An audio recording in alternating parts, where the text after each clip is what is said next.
Peut-être que tu ne le sais pas, mais la malaria, ou encore appelée paludisme, est une très très vieille maladie qui fut présente sur tous les continents. Il y a de cela plusieurs siècles, plusieurs millénaires, mais je pense que les anciens avaient quand même une technique naturelle pour arriver à gérer tant bien que mal cette maladie. Ce n'est qu'en 1778 que le parasite nommé hématozoaire a été découvert dans le sang de l'homme. En 1890, il a été prouvé et démontré que la transmission à l'homme se faisait par un moustique femelle de type Anophèle qui lui-même était contaminé par un autre parasite appelé Plasmodium falciparum. Après plusieurs années de recherche d'essais cliniques, il faut savoir que cette maladie a quasiment disparu sur tous les continents. Malheureusement, elle est encore présente sur un seul continent, sur lequel elle est totalement à l'aise. C'est même son terrain de jeu. Et comme tu le sais, ce continent-là, malheureusement, c'est l'Afrique. Quand je te parle de malaria, il faut savoir que la malaria, c'est 600 000 morts par an. Je ne sais pas si on se rend compte, je ne te dis pas 6 000 morts, 600 000 morts par an.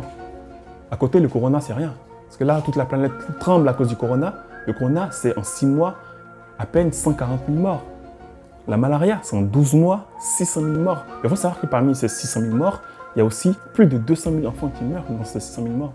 Je ne sais pas pour toi, mais moi, quand j'entends ces chiffres, j'ai envie de vomir. J'ai la colère, j'ai la haine.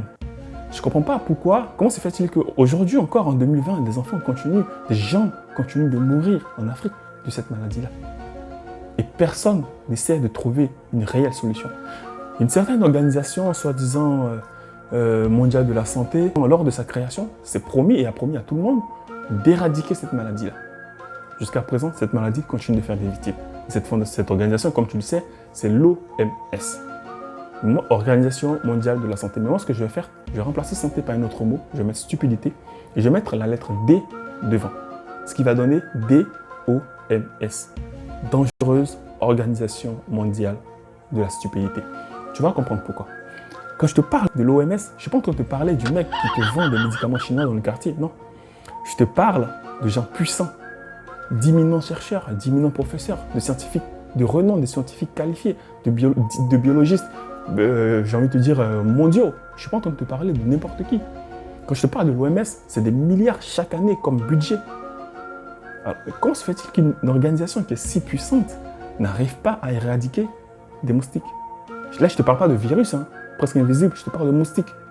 De moustiques. C'est pas incroyable? Quand ces maladies-là ont disparu un peu partout dans le monde, mais persistent en Afrique. Alors, est-ce un moyen de compétence? Je ne pense pas. Est-ce un problème de financement? Encore moins. Mais j'ai ma petite idée. Et c'est ce que je vais essayer de te prouver, de te montrer dans cette vidéo. Mais je pense que cette vidéo risque de te choquer. Alors, assieds-toi, reste concentré. Serre-toi même un verre d'eau. Parce que ce que je vais te dire là, tu ne l'entendras nulle part ailleurs. Partage massivement cette vidéo. Parce que je pense que cette vidéo risque de déranger. Peut-être qu'elle sera supprimée des réseaux sociaux, j'en sais rien, dans les jours qui viennent, dans les heures qui viennent, j'en sais rien. En 2016, quand le milliardaire américain Bill Gates annonce qu'il allait consacrer via sa fondation Bill et Melinda Gates une partie de sa fortune pour éradiquer sur une génération, il a dit le mec, sur une génération, la malaria, tout le monde applaudit, on est tous choqués, on se dit non mais non, arrête, qu'est-ce qu'il raconte lui?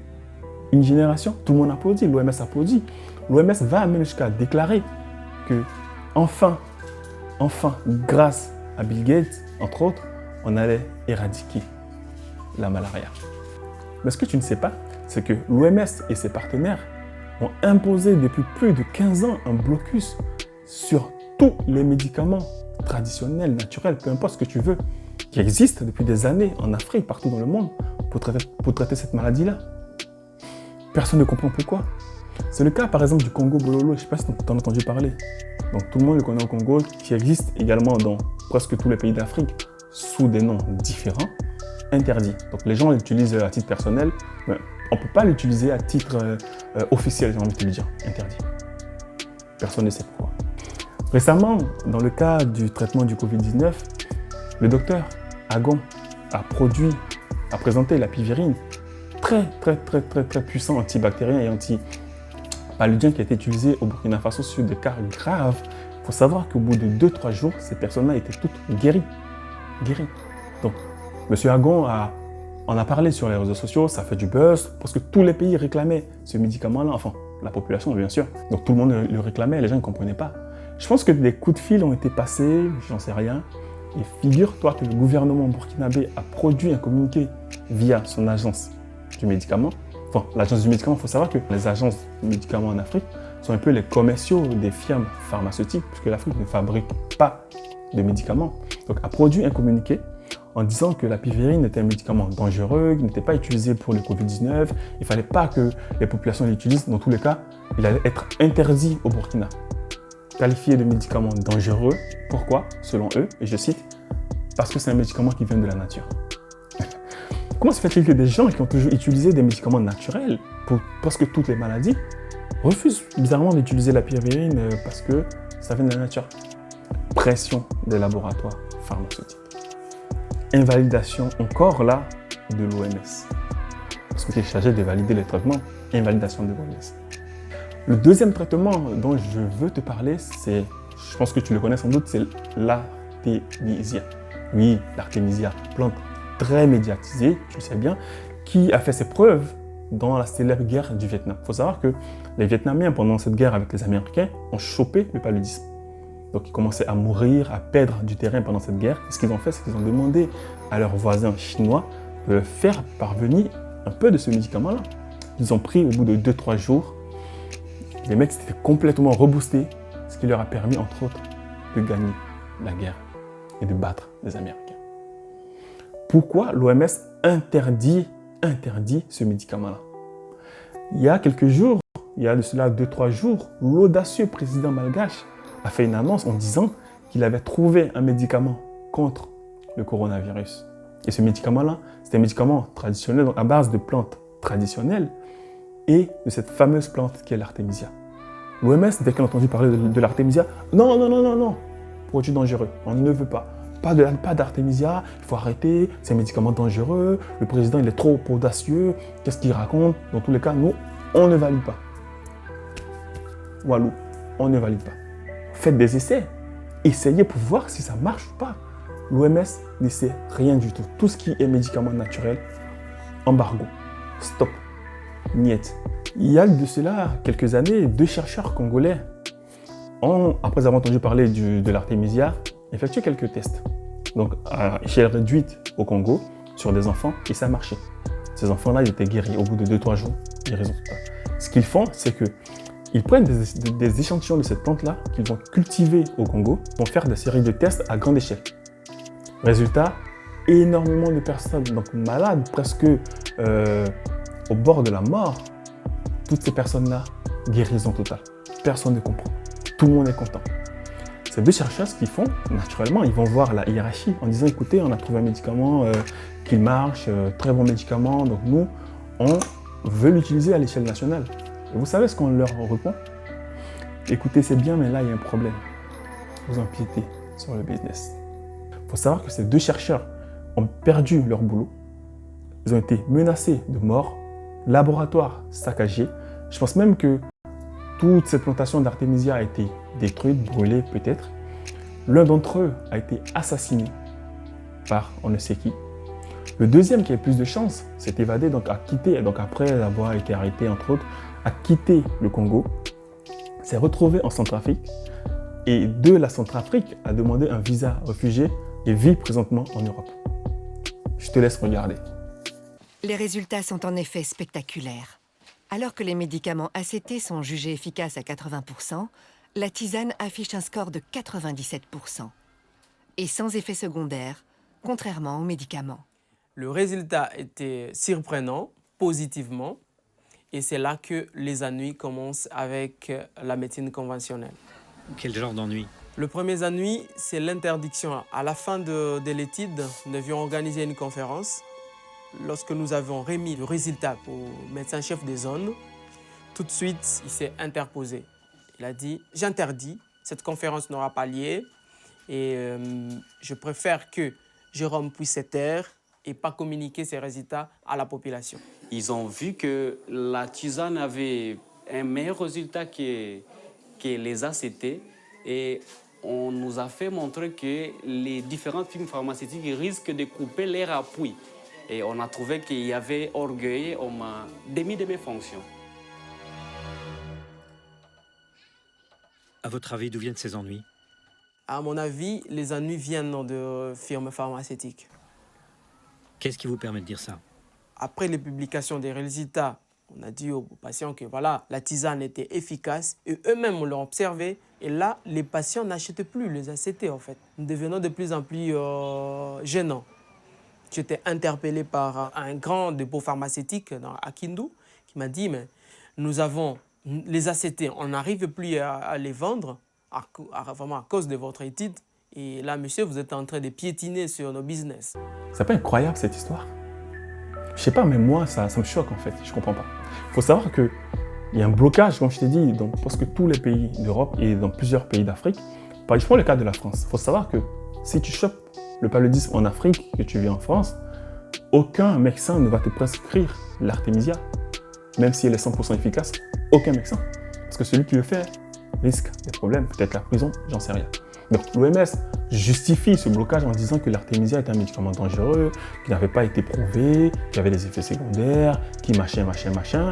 Mais derrière, l'OMS autorise des médicaments aussi dangereux, très dangereux, comme le Lariam. Le Lariam qui a fait d'énormes dégâts en Afrique, partout dans le monde, et qui continue encore de faire des dégâts. Il faut savoir que récemment, un célèbre chanteur a failli laisser la vie. Je te laisse regarder. Le Lariam est un médicament antipaludique qui continue d'être prescrit, alors que ses effets secondaires peuvent être dévastateurs, particulièrement chez les personnes sensibles.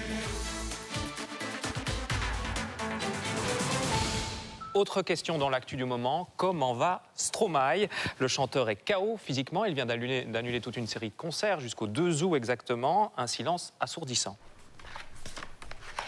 J'ai subi des effets secondaires du Lariam. Ça m'est arrivé en 2015, en juin 2015. C'était dans le cadre de ma tournée en Afrique. J'étais stressé, j'étais épuisé. Tout prédisposé à péter un plomb, ça c'était sûr, mais l'accélérateur c'était le Lariam, quoi.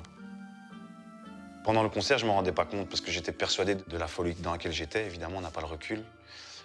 C'est de la paranoïa, c'est plein de trucs. Et puis mon frère a eu le déclic et là, il s'est rendu compte qu'il y avait un truc qui allait pas. Et je pense que s'il n'avait pas été là, je me serais sans doute suicidé quoi, cette nuit-là, ça c'était sûr. Je pèse bien mes mots quand je dis ça. Et s'il n'avait pas été là, je ne pense pas que je pourrais vous parler aujourd'hui. La star belge n'est pas la seule à avoir souffert du Lariam, dont le nom générique est Mefloquine. De très nombreux vétérans de la guerre d'Irak qui prenaient ce traitement ont connu des troubles psychologiques graves, allant jusqu'à commettre des meurtres gratuits. Plusieurs associations veulent interdire la molécule. Je sais pas, mais pour moi, ce que tu viens de voir, si c'est pas un scandale, je sais pas ce que c'est. Conflit d'intérêts, copinage entre l'OMS et les laboratoires pharmaceutiques, je sais pas. J'arrive pas à comprendre. Je sais pas. Le journaliste à la base de ce reportage que tu viens de voir se nomme Bernard Kreutzen. Donc Bernard Kreutzen nous fait des révélations justement sur ce sujet en nous disant que des officiels, des personnels, des personnes du milieu sanitaire en Afrique sont impliqués dans ce système-là. Donc ces personnes-là reçoivent des médicaments des firmes pharmaceutiques et les revendent en Afrique. Donc des médicaments qui ne sont même pas testés, aux effets secondaires dangereux, et les revendent en Afrique. Donc ils vont recevoir des médicaments gratuitement, ils vont les revendre en Afrique. Et derrière, ils exercent aussi une sorte de lobby, de pression aussi à ces pays-là. Parce qu'il faut savoir que si ce marché-là est coupé, le marché local est coupé, un grand manque à gagner pour les laboratoires. Donc ce journaliste continue en nous impliquant aussi, en nous parlant aussi des ONG qui sont également dans ce circuit-là. Et il nous cite Médecins sans frontières et Médecins du monde qui participent à ce canal-là, à ce business-là. Donc eux aussi ils reçoivent des médicaments qu'ils vont donner gratuitement en Afrique. Donc, soit ils vont acheter ou on va les recevoir, ils vont donner en Afrique. Donc les présidents qui vont connaître que ça, qui vont voir que ça, en fait, c'est une forme de lobbying, en fait, de lobbying. On a des médicaments qu'on vante, des médicaments soi-disant miraculeux qui marchent très bien, on va les prendre sans les tester, on va les donner à la population. Demain, il y aura des morts. De toute façon, des nègres qui meurent, c'est pas bien grave. Donc moi, ce que j'ai fait en voyant tout ça, j'ai fait ma recherche. J'ai fait des petites recherches et je suis tombé aussi sur un célèbre magazine scientifique et j'ai découvert des choses incroyables. Incroyables. Il faut savoir que, en tout cas, selon ce magazine-là, que Bill Gates a injecté dans les comptes de l'OMS pour son programme contre la malaria plus de 280 millions 280 millions. Et lui-même a injecté plus de 4 milliards de dollars dans son propre programme de lutte contre la malaria, justement pour chercher des vaccins. 4 milliards. Ce journal-là, en fait, ce magazine continue en nous donnant cette fois-ci deux noms. Le premier, c'est un certain Mark Kuserman. Mark Kuserman qui est du coup mandaté à hauteur de 3 millions de dollars par l'OMS, pardon, par Bill Gates, pour travailler sur les répulsifs moustiquaires, c'est-à-dire les moustiquaires qui ont peut-être des substances chimiques chargées de neutraliser les moustiques. Donc ce gars-là, il a reçu 3 millions de dollars de la part de Bill Gates. Il faut savoir que ce gars-là a travaillé pour l'Institut médical, donc l'Institut de la médecine tropicale.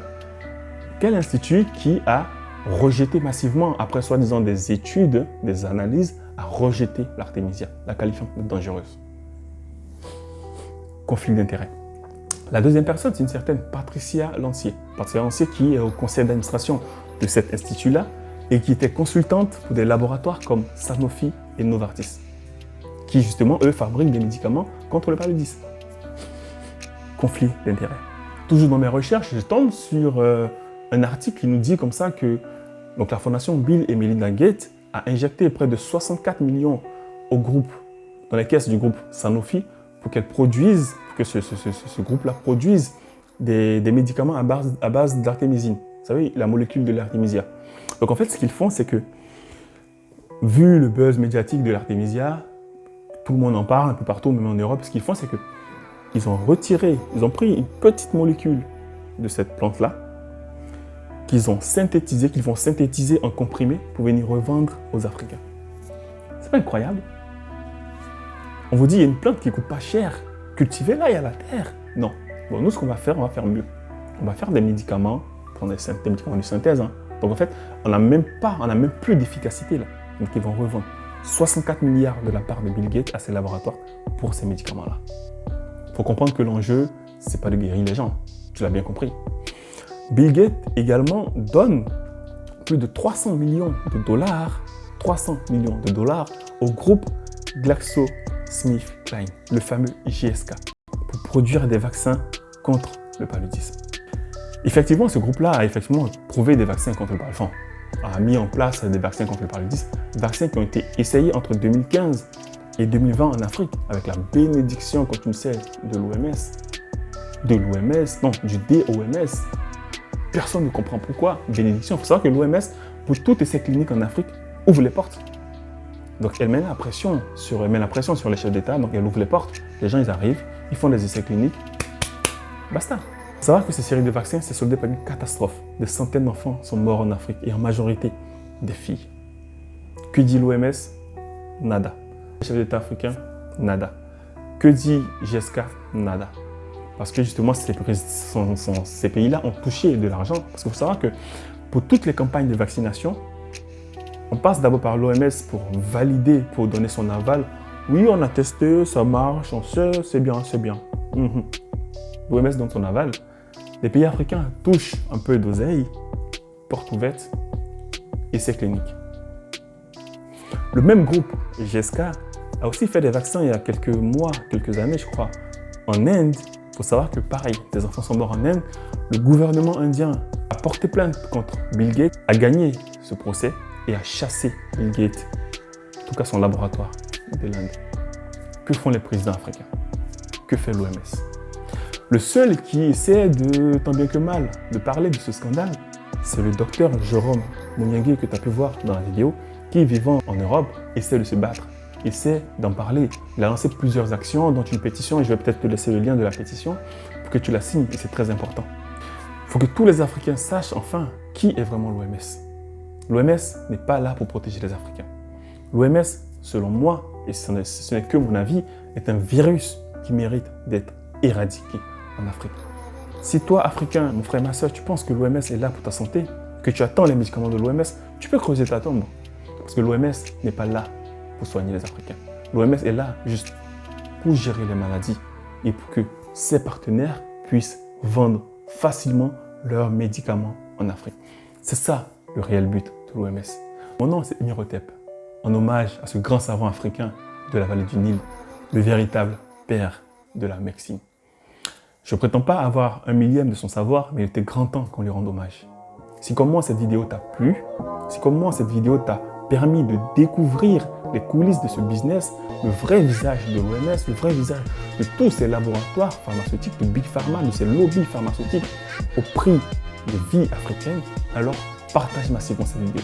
Il est très important que tous tes contacts, que tout le monde sache enfin la vérité sur l'OMS. Et avant ça, je te conseille de t'abonner à ma chaîne YouTube, très important. Tu peux aussi t'abonner à ma chaîne Facebook ou Instagram. Active les notifications afin de recevoir de façon très régulièrement des vidéos sur des sujets comme ça que tu viens de voir, des vidéos qui vont te parler de l'Afrique, son histoire, sa géographie, des faits marquants et des personnes qui ont marqué l'histoire de l'Afrique positivement comme négativement. Salut, à bientôt.